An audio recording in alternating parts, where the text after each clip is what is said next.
Bienvenue dans ma vie de dirigeant, le podcast dédié au partage d'expériences RH. Je suis Pauline Danguy, dirigeante inspirée chez Go for Human. Bonjour à tous, aujourd'hui j'accueille Pierre-Yves Antras qui est dirigeant de Haute-Savoie Habitat. Et pour vous expliquer un petit peu la petite histoire, j'ai rencontré Pierre-Yves en novembre à une conférence à Annecy qu'il co-animait avec d'autres dirigeants sur le sujet des talents en entreprise. Et en fait, la vision de Pierre-Yves et sa façon d'aborder les choses m'a vraiment énormément inspirée. Et j'ai eu envie de pouvoir l'inviter sur ce podcast pour qu'il puisse aussi vous partager sa manière singulière de penser et de faire.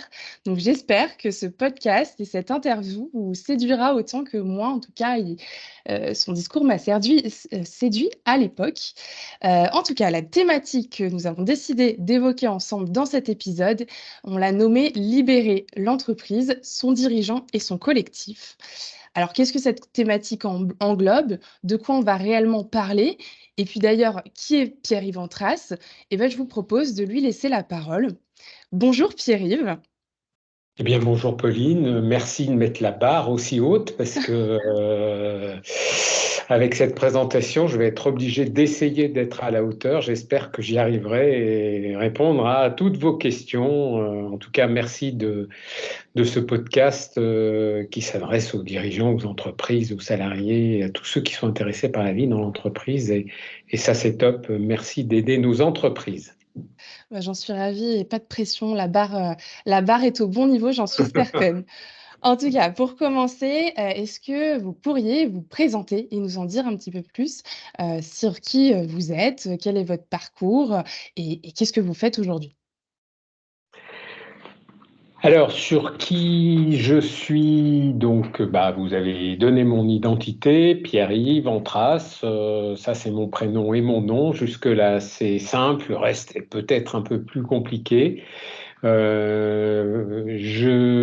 ma formation, mon cursus, j'ai une formation d'ingénieur en génie civil et urbanisme. Je suis d'origine lyonnaise, on va dire ça comme ça, plutôt élevé, grandi dans l'agglomération de Lyon, fait toutes mes études. Puis j'ai commencé ma vie professionnelle en commençant à toquer à la porte du monde HLM. Ça a été mes premières missions.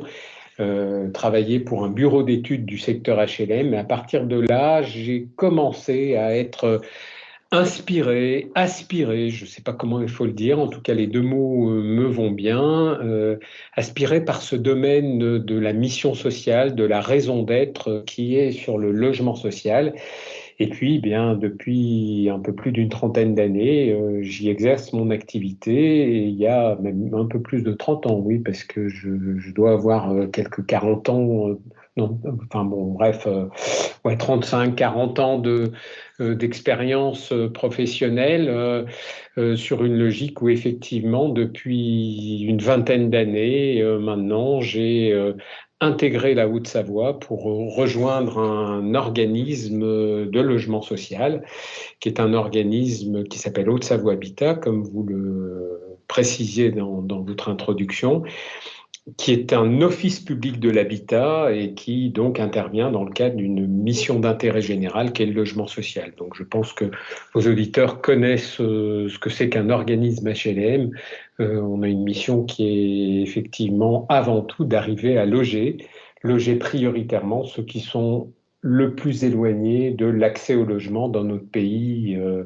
Et donc une grande partie de la population qui est éloignée et donc une priorité sur cette mission sociale. Et aujourd'hui, vous en êtes, le directeur, général, c'est bien ça? Voilà, donc je dirige depuis 20 ans cet organisme qui effectivement a beaucoup bougé, qui continue à cheminer dans sa logique de développement et notamment en étant passé par la question que vous abordiez qui est celle de l'entreprise libérée puisque c'est un choix qu'on a fait à un moment.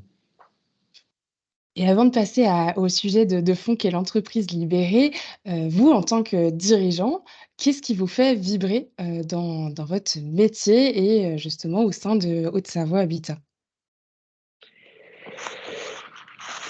Je dirais que ce qui me fait vibrer, Bon, je l'ai évoqué là dans cette présentation, c'est peut-être déjà d'être dans une raison d'être. Alors aujourd'hui, ça paraît un peu normal de parler de la raison d'être. Je me rends compte que finalement, c'est une forme de carburant, une forme de motivation qui est mienne depuis longtemps, être dans quelque chose que je définis dans une logique finalement d'alignement, c'est-à-dire que j'aurais des difficultés à aller travailler dans des secteurs où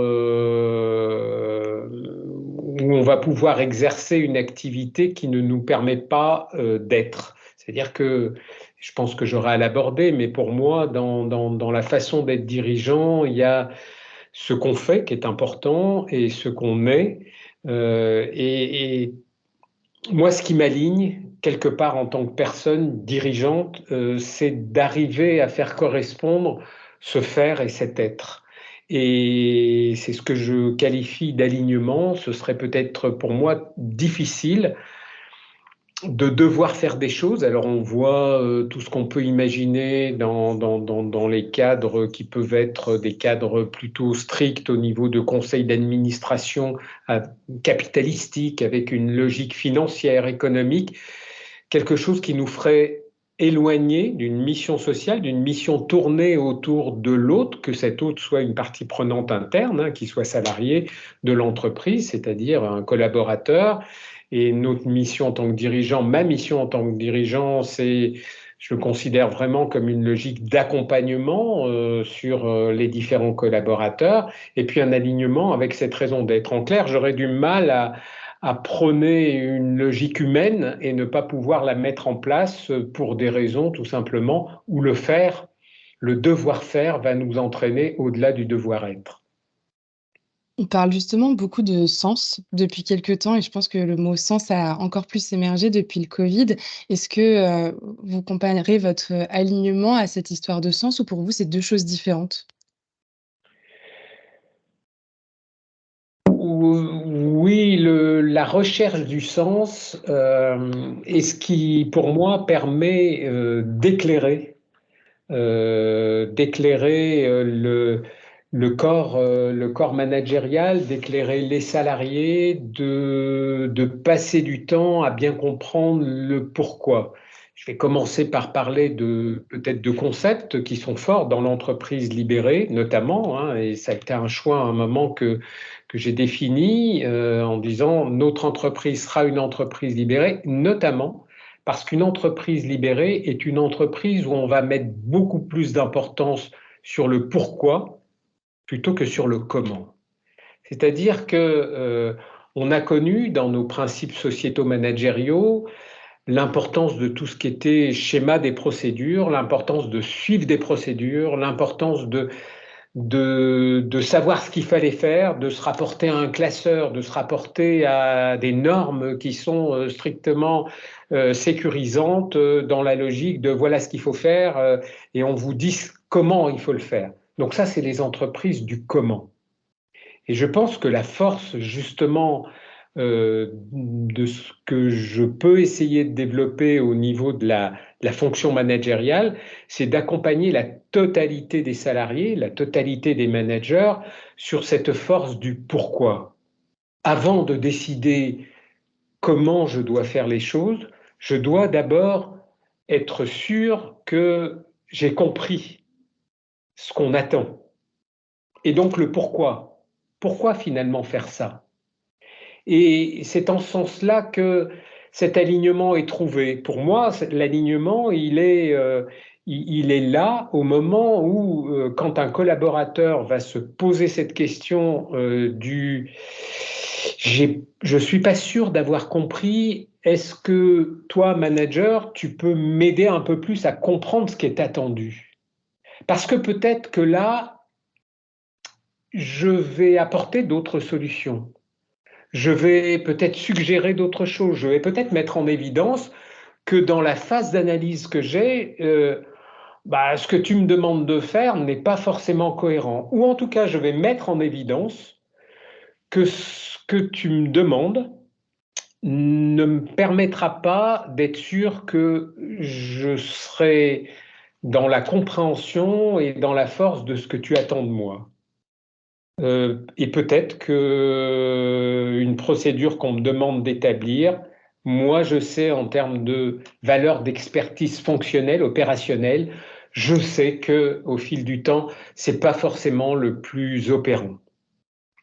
Donc oui, alignement entre finalement cette logique de je dois comprendre ce que je dois faire pour pouvoir le faire. Mais finalement, parce que souvent je rappelle ça, on est tous des managers dans nos modes relationnels, dans nos familles, dans nos relations de groupes sociaux, dans lesquels, avec des amis, on va développer certaines missions et on va souvent prendre attache à ce que les gens comprennent le sens de ce qu'on leur demande avant d'opérer. Et là, il y a une forme de session entre ce qu'on vit dans notre vie quotidienne et ce qu'on devrait vivre au niveau du travail. Ben, moi, je considère que ce qu'on vit, ce qui nous aligne dans la vie hors travail, doit être la même chose que ce qui nous aligne dans le travail. Et c'est souvent une référence qu'on doit faire.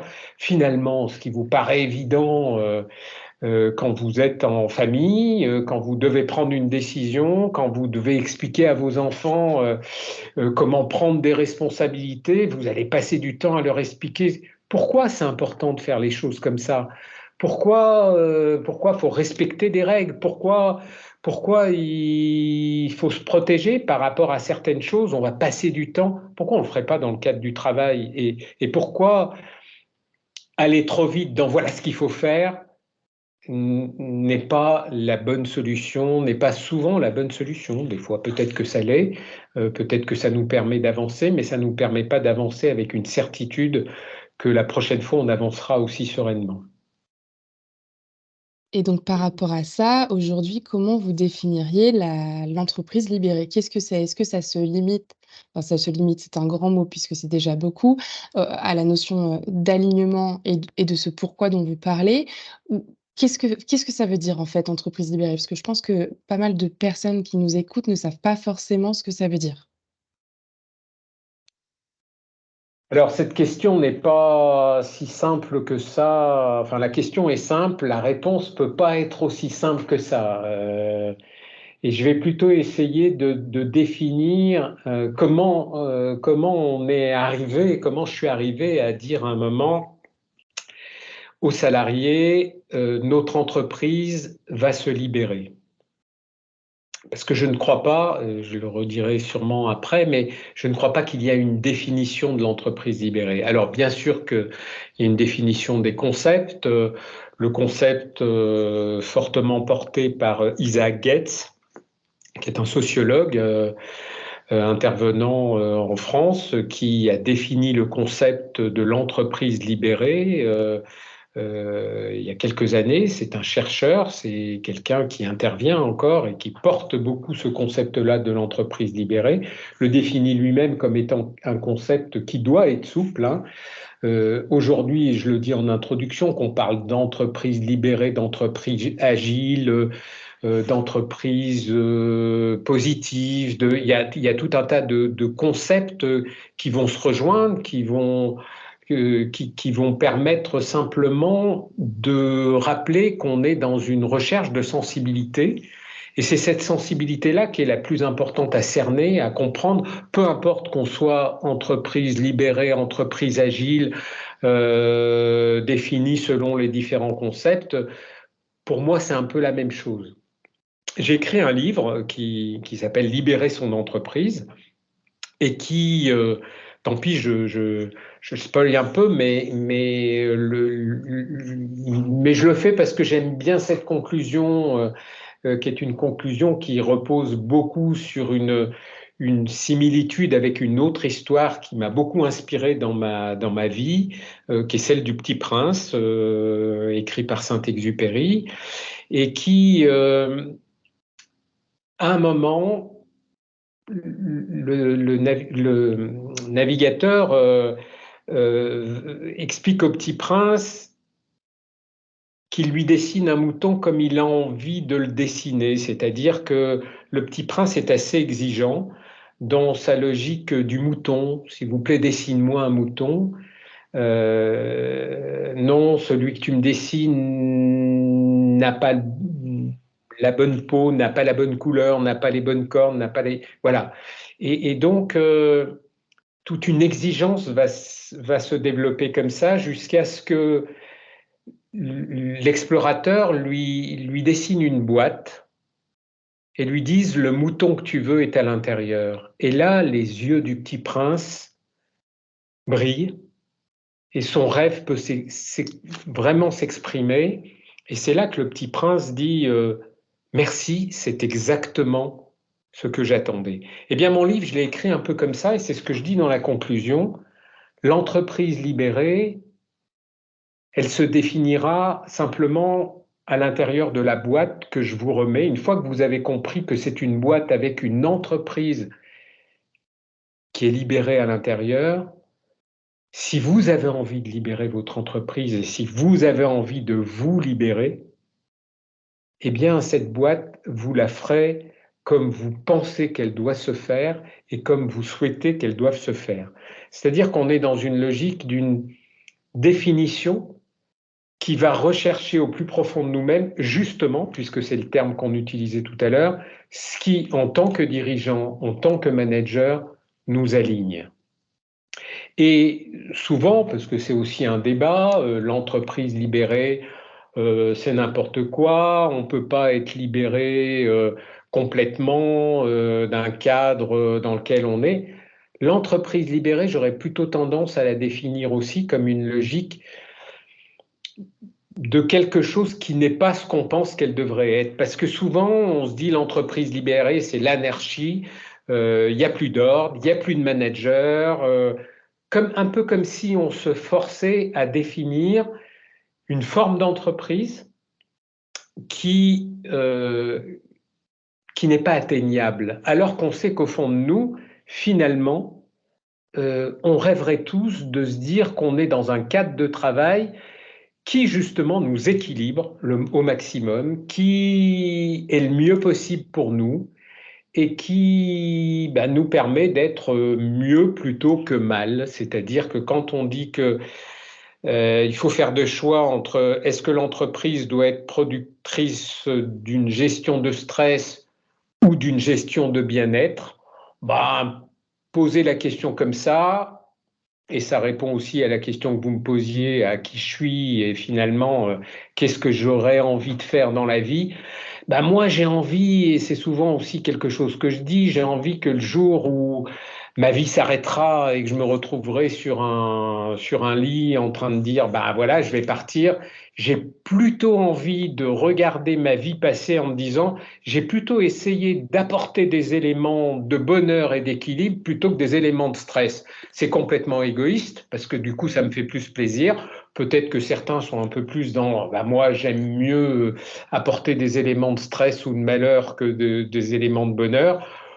Moi, c'est finalement la considération humaine qui est de dire, moi, si je fais un bilan de ma vie en me disant que j'ai plutôt essayé, je ne dis pas que j'y arrive, mais plutôt que d'essayer d'apporter du négatif, essayer d'apporter du positif, c'est déjà me mettre en joie, c'est déjà me mettre en espérance. Alors l'entreprise, avec tout ça, je n'ai pas défini ce qu'était l'entreprise libérée, si ce n'est pour dire que c'est difficilement définissable. Mais n'empêche que je suis parti d'une logique d'un projet qui était important pour l'entreprise Haute-Savoie Habitat, qui est un projet tourné autour de la confiance. Comment finalement on peut se poser la question de la confiance pour la totalité des parties prenantes de notre entreprise, donc c'est-à-dire les salariés, les locataires, les élus avec lesquels on travaille, les municipalités, les partenaires, les entreprises, etc. Donc toutes les parties prenantes de l'entreprise, et donc un gros travail qui a été engagé dans le cadre de la confiance. Et puis un coup de fléchage particulier sur les salariés au moment où se poser la question de la confiance pour les salariés a été un travail important pour rentrer dans la libération de l'entreprise. Parce que là, on s'est posé la question de, finalement, qu'est-ce que c'est qu'être en confiance pour un salarié vis-à-vis de son entreprise ou de son manager qui représente l'entreprise, et qu'est-ce que c'est qu'être en confiance pour l'entreprise vis-à-vis de son salarié. Alors ça paraît évident, hein, ça n'est pas tant que ça. Et c'est en acceptant de se reposer les questions, de faire des pas de côté sur la manière de se poser les questions, que du coup, Haute-Savoie Habitat a cheminé sur cette logique-là, et que c'est comme ça qu'on s'est posé la question de l'entreprise libérée. Et je l'ai défini à un moment, au moment où on commençait à se poser la question de la libération, de cette libération de la confiance, oui, donc de la logique de qu'est-ce que c'est qu'être en confiance. C'était aussi un moment où se posait la question de la gestion du stress au travail. On était il y a une douzaine d'années, quinzaine d'années, des événements forts qui avaient été euh, vraiment marquants dans un certain nombre d'entreprises. France Télécom, on était dans des logiques de suicide au travail. On commençait à entendre que l'espace du travail pouvait être générateur de stress. Donc on s'est engagé sur une logique de qualité de vie au travail, comme beaucoup d'entreprises, hein, comme les entreprises continuent à le faire aujourd'hui.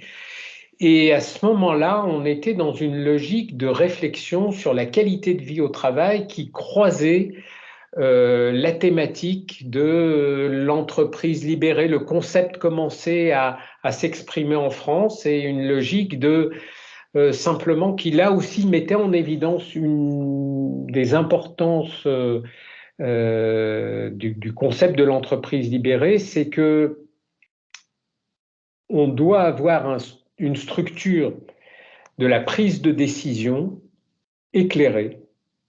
C'est-à-dire qu'un manager doit être dans une logique effectivement d'éclairement, si ce mot peut être utilisé comme ça, pour son équipe. Et là, on rejoint la notion du sens, c'est-à-dire l'entreprise du pourquoi.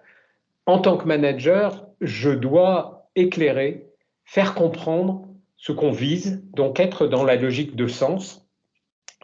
Je dois être éclairant aussi. Et pour être éclairant, je dois considérer ceux qui sont dans l'acte de faire pour pouvoir être éclairés par leur analyse. Alors tout ça est assez, pour moi, important dans le cadre de l'analyse, c'est-à-dire que je reste bien en tant que manager responsable de la décision que je dois prendre. Par contre, j'ai une obligation de passer par une phase d'analyse qui va d'abord considérer mes collaborateurs comme étant ceux qui ont quelque chose à me dire pour prendre ma décision. Ce n'est pas eux qui prennent la décision, c'est eux qui doivent, par l'écoute que je vais avoir sur eux, par l'approche de la qualité de la connaissance, de la compréhension, de mon ouverture, de ma considération et tout simplement de la confiance que j'ai en eux, c'est eux qui vont m'éclairer sur la décision que je devrai prendre et qui sera dans ma responsabilité. Donc l'entreprise libérée va mettre quelque chose d'évident, c'est celui qui fait, qui sait qu'il a quelque chose à dire. Je vais citer un exemple.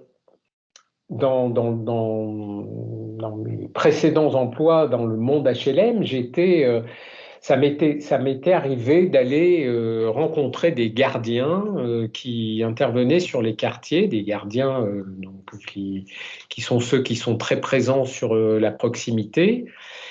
Et je me souviens d'une opération sur laquelle je disais, tiens, là, on a engagé des choses, on a fait tels travaux, mais en fait, on n'a pas atteint les résultats qu'on souhaitait atteindre. Et là, vous tombez de très haut quand il y a le gardien qui vous dit ah ouais, mais ça, moi, je le savais depuis le début qu'on n'y arriverait pas. Ça veut dire que le dirigeant qui croit bien faire à un moment définit des procédures sans tenir compte de l'écoute de celui qui sait, celui qui fait et qui a une partie de la solution, ou en tout cas de l'éclairage, parce que s'il avait la solution, il la mettrait directement en place, mais c'est bien à moi en tant que dirigeant de lui apporter la solution, mais c'est à moi de lui apporter l'écoute qui va me permettre de comprendre ce qu'il ressent de façon très forte et qui est forcément dans son domaine d'expertise pour me permettre de pouvoir faire une proposition qui est indispensable et qui est la bonne.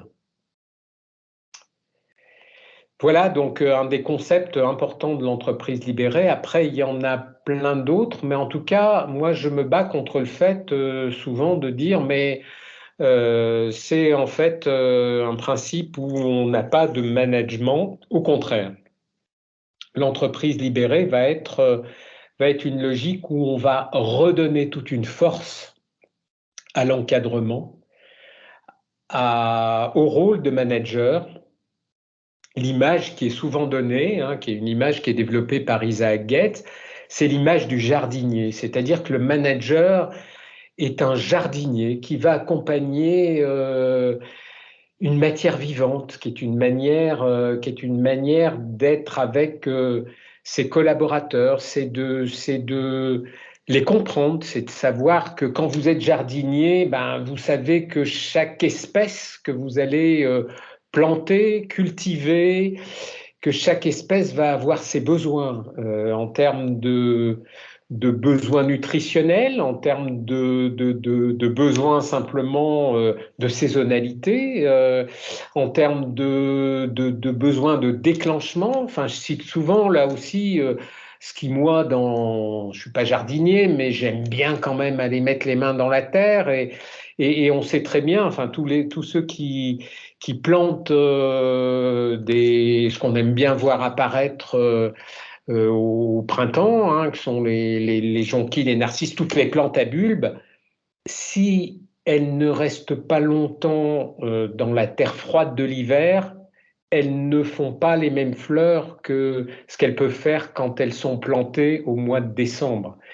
Donc, de l'importance d'aller planter vos bulbes dans l'hiver et puis de savoir, de leur faire confiance, même si vous avez l'impression que ces bulbes ne réagissent pas, que si ça sert à rien de les arroser, que si ça sert à rien, ben ils sont là,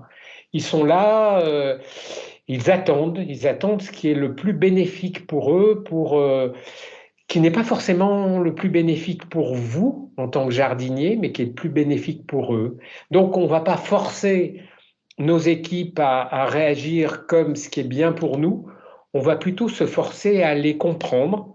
Et du coup, c'est aussi un concept qui est important pour la valorisation managériale, à les considérer. Parce que si je leur fais confiance, elles me feront confiance aussi dans le fait que je suis là pour les accompagner et pas pour les insécuriser.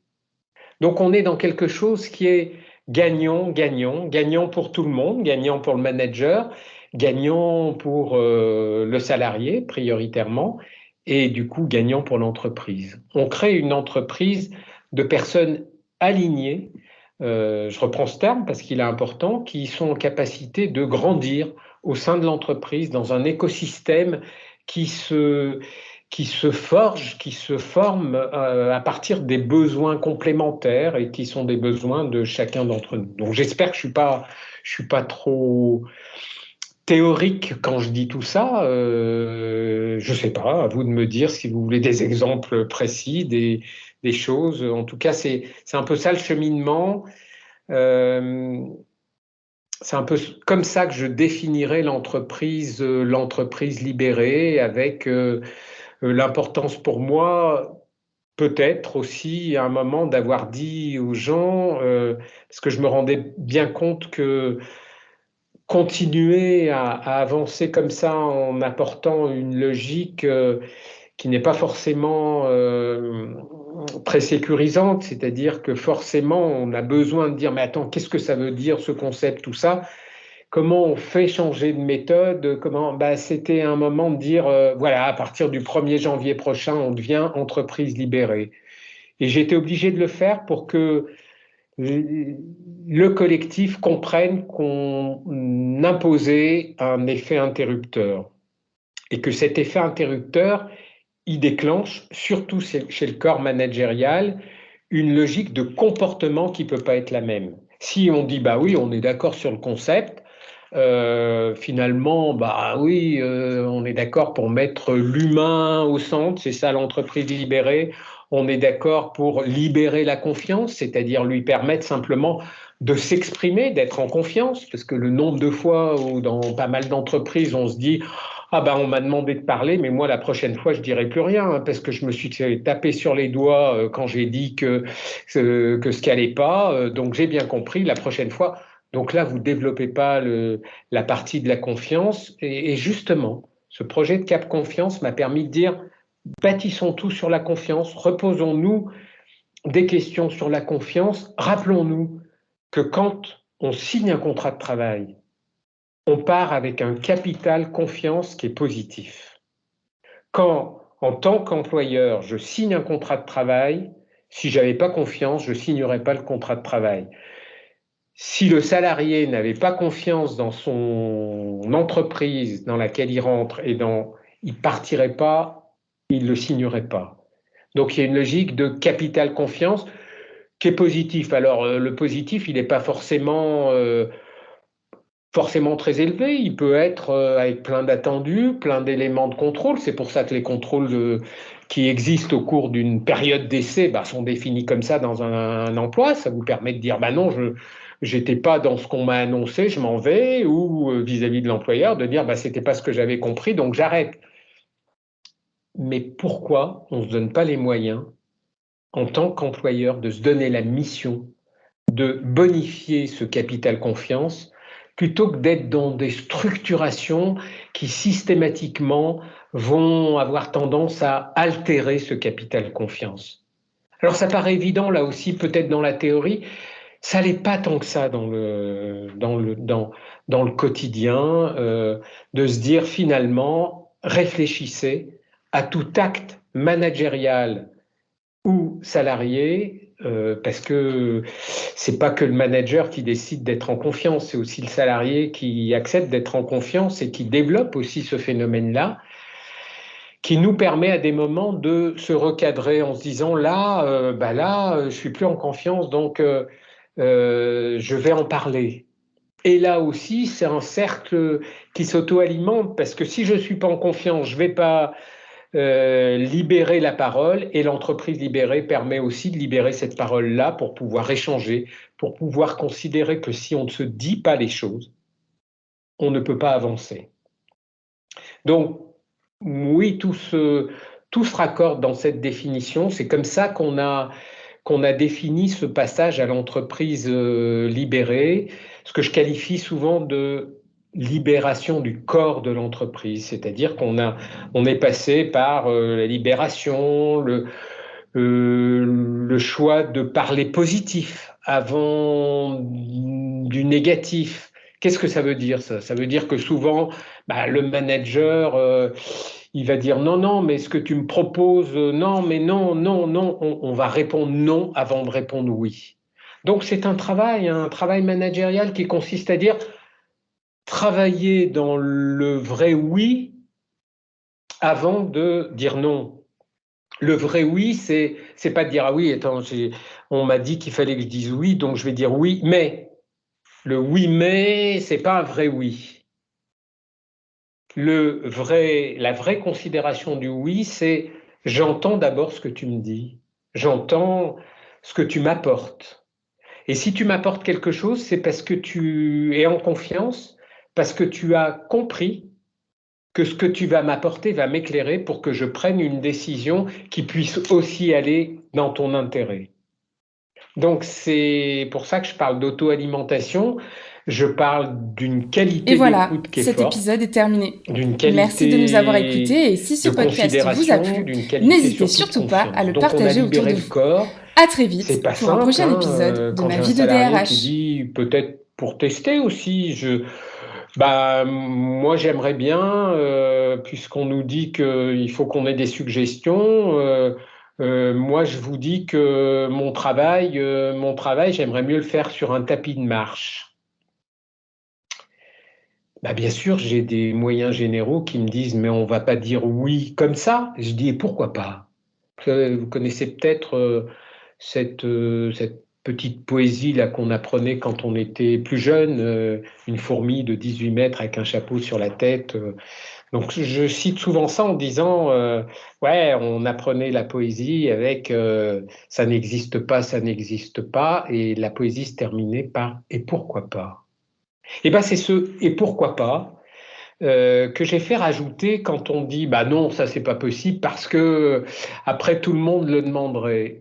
Et pourquoi pas? Et qu'est-ce que ça fait si quelqu'un nous le demande et qu'on part plutôt du principe que bah pourquoi pas essayer de lui répondre plutôt que de se dire oh là là, mais si on lui répond, tout le monde va nous le demander. Bah, si tout le monde nous le demande, c'est qu'on devrait répondre positivement à tout le monde. Et s'il y en a qu'un qui nous le demande et qu'on peut lui apporter ça, bah, c'est plutôt intéressant que les autres entendent aussi que, au moins quand on demande quelque chose, même si on est tout seul à le demander, on peut essayer de l'apporter. Et peut-être qu'on ne peut pas l'apporter, mais au moins on expliquera pourquoi on ne peut pas l'apporter. Et pas uniquement parce que les autres ne le demandent pas. Je ne sais pas si je vous ai répondu, Pauline. Vous m'avez répondu et j'aurais 1000 questions à vous poser, mais quand je vois le temps filer, je me sens déjà frustrée de ne pas toutes les poser. Mais j'aimerais, vous poser une question avant qu'on puisse clôturer parce que le temps file. Mais si on se parle de concrètement, qu'est-ce que ça implique dans la pratique? Qu'est-ce que vous me diriez les 3 grands points que vous avez mis en pratique justement dans cette libération de l'entreprise? Parce que je sais que vous m'aviez parlé, de différents, comités les CODIR, vous aviez un standard et un labo. Il y a pas mal de choses, mais c'est quoi les 3 grands faits, concrets que vous avez mis en place avec cette entreprise libérée? Alors j'ai beaucoup parlé de la libération du corps et en clair, faire de l'action qui libérerait le corps avec le temps, hein, parce que aujourd'hui c'est un projet qui chemine depuis un peu plus d'une dizaine d'années maintenant. Si on n'a pas compris finalement ce qui nous alignait et qu'on n'est pas allé rechercher ce qu'il y avait dans la boîte du Petit Prince, euh, c'est pas la peine de le faire. C'est-à-dire qu'on sera vite taxé par du greenwashing, par la table de billard qu'on met sur une logique, bah ouais, il faut mettre une table de billard parce que ça fera plaisir aux salariés. Mais si au fond de nous, si on ne s'est pas posé cette question fondamentale de dire comment je considère la personne et comment je me suis reposé des questions sur l'image que j'ai d'elle, sur le questionnement de la confiance, sur le bien fondé de la question que je vais poser, sur ma sincérité quelque part dans la démarche que je mets en place, ça n'aboutira pas. Et quand j'ai vraiment compris ça, c'est la deuxième étape de, pour moi, qui est la vraie étape de la libération de l'entreprise, c'est la compréhension de la libération du cœur de l'entreprise. C'est l'intelligence émotionnelle, c'est être en capacité de se parler entre nous, d'amour ou de non-amour. L'amour entraîne le non-amour, c'est-à-dire je t'aime pas, pas aussi simplement que ça, mais je te comprends ou je ne te comprends pas, en passant par une logique de respect, de considération, qui tourne autour aussi de la confiance, mais qui développe quelque chose qui est beaucoup plus puissant et qui viendra à la fois aligner ma raison d'être à moi, c'est-à-dire que si je vis pas tout seul sur une île déserte, c'est aussi pour vivre avec le collectif. Si je suis manager, si je suis dans une famille, si je suis dans un collectif, si je suis, c'est aussi parce que j'appartiens à une communauté sociale à laquelle euh, que je dois respecter, que je dois enrichir, que je dois considérer, que je dois accompagner, si c'est ma mission, et que je dois entendre, que je dois simplement aimer, quoi, et à laquelle je serais bien intégré. Et ça, c'est ça la grande action, je trouve, chez Haute-Savoie Habitat, la grande action managériale, c'est d'accepter de reconnaître que c'est en lâchant prise. C'est pour un manager, c'est d'accepter de se dire ce qui compte, c'est pas ce que je dois faire en tant que manager, c'est ce que je dois être en tant que manager. C'est ce respect de la personne, c'est cet élément de la sécurisation que je dois avoir au niveau de la personne, de mon collaborateur qui va lui-même me sécuriser. Et pour que les gens comprennent, souvent, je fais le lien avec finalement ce qu'on vit dans nos ambiances familiales. Quand vous êtes dans votre famille, et souvent je prends l'exemple de le repas du soir où vous décidez de partir en vacances. Alors, c'est pas forcément dans un repas du soir que ça s'est décidé, mais il y a souvent un repas du soir où l'équipe, c'est-à-dire vos enfants, si vous en avez, découvre où on va partir en vacances l'année prochaine. Enfin, j'espère que ça arrive au moins avant l'entrée dans la voiture où tout le monde se retrouve en disant ben, on part en Bretagne, en Normandie, voilà. Comment ça se passe, ça? Est-ce que ce projet-là, c'est un projet managé par une équipe de direction que sont les parents, qui sont une équipe qui propose un management libéré? Est-ce que c'est décidé de façon collective? Parce que ça aussi, c'est une force de l'entreprise libérée, c'est la dynamique participative, la dynamique collective, la reconnaissance de ce collectif qui va être dans l'évaluation, qui va nous permettre de prendre la bonne décision. Comment ce collectif est questionné? Comment il est analysé? Est-ce qu'on vote pour la destination? Est-ce qu'on nous impose une destination en tant qu'enfant, participant, membre de l'équipe? Est-ce que c'est comme ça et c'est pas autrement? Est-ce que c'est pas forcément un sondage que les parents doivent engager, mais quelle est la capacité d'écoute et d'analyse des parents qui vont voir que l'année d'avant, les gamins ont été super bien avec leurs cousins en vacances ou avec les amis des copains et que du coup, ils ont vécu des super moments et qu'on on reproduira. C'est ça cette phase d'analyse. C'est pas forcément le sondage, mais c'est cette certitude qui peut passer par des phases de réinterrogation. C'est quoi le bilan qu'on fait des vacances que vous avez vécues l'an dernier? C'est quoi du coup, qu'est-ce qu'on se fixe au mois de septembre? Il y a combien de familles qui font des bilans finalement alors on ne le fait pas forcément de façon formelle, on le fait au fil des discussions quand on est en milieu familial. Mais finalement, la vie en entreprise, c'est ça. Porter un projet, animer une équipe, ça doit être ça.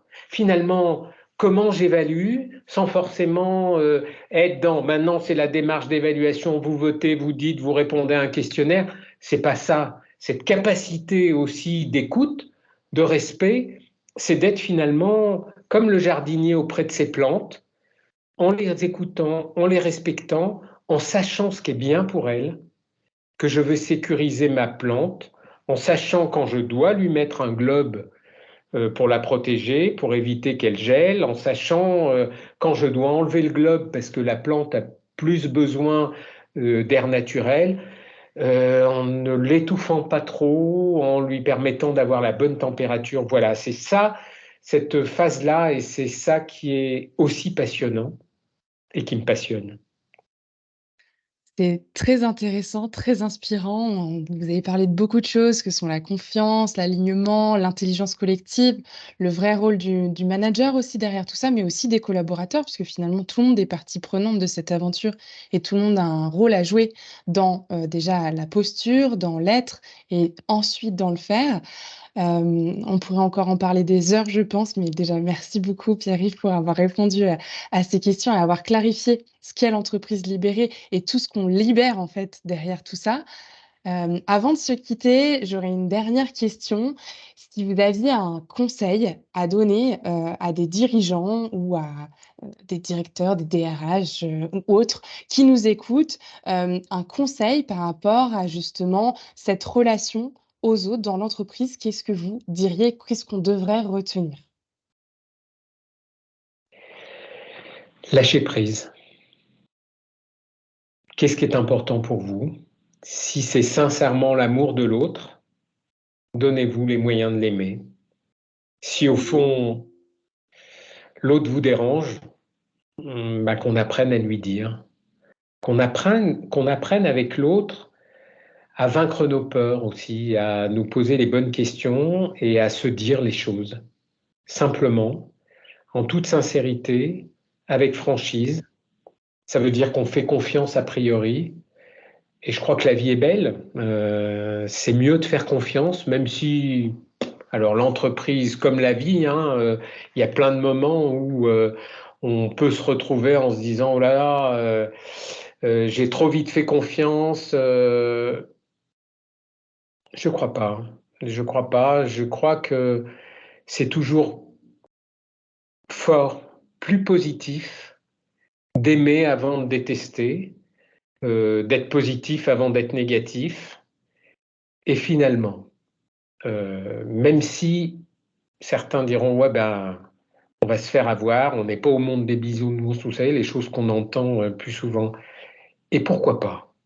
Et si on était bien au monde des bisounours? Et si finalement le temps nous montrait que même si on a l'impression de se faire avoir, est-ce que finalement on se fait vraiment avoir? Parce que quand on donne du bon, on reçoit du bon. Quand on offre, on se fait plus plaisir que quand on reçoit. Et c'est ça qui nous fait grandir. Et que finalement, le jardinier n'a jamais été une plante. Il reste un jardinier, il reste un beau jardinier quand il s'occupe bien de ses plantes. Et il est content parce que les plantes produisent de beaux fruits et ne produisent pas d'autres jardiniers. Donc, le manager qui est devenu manager, s'il a envie d'être manager, c'est qu'il a envie d'aimer. Donc, donnons-nous les moyens d'aimer avant tout et d'avancer là-dessus en voyant le côté positif qui nous réchauffe, qui nous aligne, qui nous met en résonance de ce qu'on démultiplie et on permet à d'autres de le démultiplier ensuite. Merci Pierre-Yves pour, cette interview qui finalement vient du cœur et que j'ai beaucoup apprécié, avoir aujourd'hui. Merci beaucoup Pierre-Yves pour votre temps, pour, cet échange et ce partage, à cœur ouvert et j'espère que nos auditeurs, auront eu tout autant de plaisir que moi à vous écouter aujourd'hui.